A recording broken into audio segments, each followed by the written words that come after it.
Welcome to AI Slop, the podcast where I insult your intelligence by reading AI slop in a baritone, almost southern accent.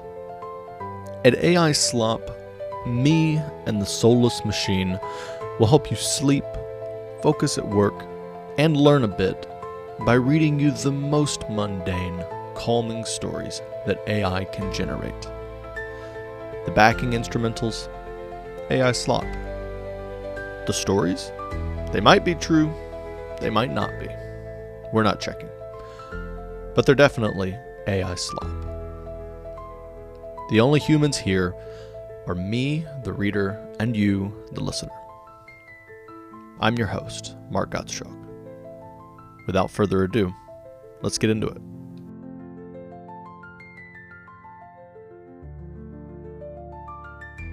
Before we begin Chapter 1, let me gently ease you into tonight's story.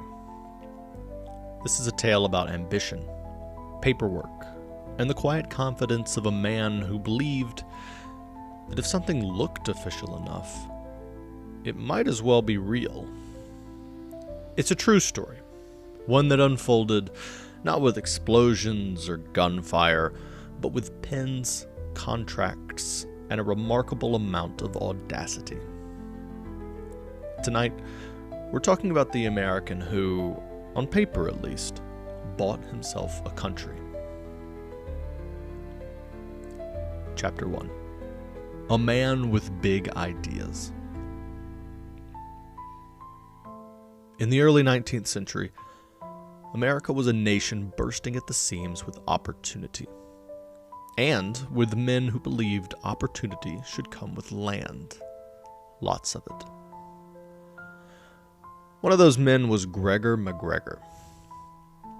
MacGregor was a Scottish soldier, a veteran of wars in Europe and South America, and, most importantly, a man who spoke with confidence. The kind of confidence that made people assume he knew exactly what he was talking about. By the 1820s, MacGregor had reinvented himself as a diplomat and explorer. He claimed to have been granted control over a remote Central American territory known as Poyais, a lush, fertile land filled with rivers, natural harbors, and unimaginable wealth. There was only one small problem. Poyais did not exist. Chapter 2. The Country on Paper. MacGregor didn't just talk about Poyais, he documented it. He produced official-looking maps. He published a detailed guidebook describing its capital city, grand government buildings, and a climate so pleasant it barely required effort to survive. There were descriptions of fertile farmland, gold-rich rivers, and a civilized society already waiting for settlers.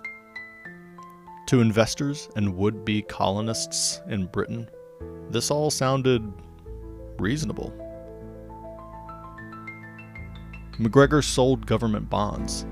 He sold land deeds. He sold the dream of a fresh start in a place untouched by the hardships of Europe. People didn't just buy land in Poyais. They packed their lives into trunks. They boarded ships. They left everything they knew behind. In 1822, the first settlers arrived. They stepped off their ships, expecting a bustling port city. Instead, they found dense jungle. No buildings, no roads, no welcoming officials. Just heat, insects, unfamiliar terrain, and the slow realization that something had gone terribly wrong. Supplies dwindled. Disease spread. The land that was supposed to be fertile proved nearly impossible to farm without tools or preparation.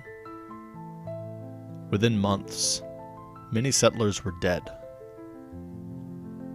Those who survived were eventually rescued and returned home, carrying with them a story so unbelievable that many people initially refused to believe it. Chapter 4. The Quiet Aftermath. Back in Britain, outrage followed, slowly. MacGregor, sensing the shift in mood, quietly left the country. He was arrested at one point, but remarkably never truly punished. Instead, he reinvented himself again. He lived out the rest of his life respected in Venezuela, dying peacefully in 1845. Gregor MacGregor was never fully held accountable for what he had done. Hundreds suffered. Many died. And yet, on paper, Poyais remained a country for far longer than it ever existed in reality. Chapter 5. Why it worked. So, why did this work? Because people trusted documents. They trusted confidence. They trusted the appearance of authority. MacGregor didn't threaten anyone. He didn't rush them. He simply presented an official-looking reality and let people step into it on their own. And that may be the most unsettling part of all.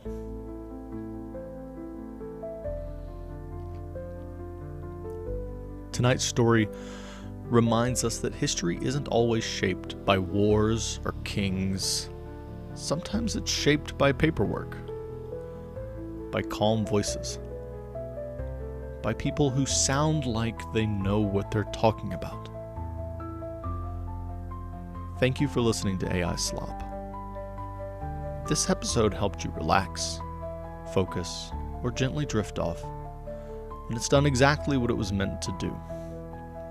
Until next time, sleep well, stay curious, and be wary of anyone selling you paradise.